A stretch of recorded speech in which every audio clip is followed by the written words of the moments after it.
Hi everybody, today we are going to be doing CR number 2 and we're going to start with multiple choice question number 1. So after watching this helper video, it should help you answer question number 1 on your CR. It says Jan owed a $1 library fine and then paid the $1 fine. Which of these describes how much Jan owes now? Okay, well think about it. First of all, she owed someone $1, right? So if you owe someone $1,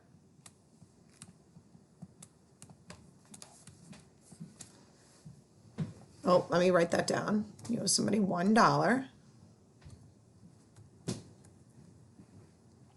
That means you have a -1 balance in your account or in your back pocket because you owe it. So when you owe someone money, that is a negative value. So we have a -1 representing owing that dollar fine.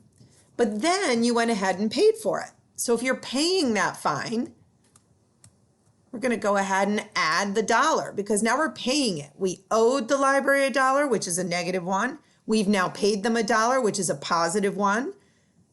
What does that equal? Well, hopefully that means it equals 0, which means your library fine is paid off. You owe them nothing. So that's why the answer of C is circled here.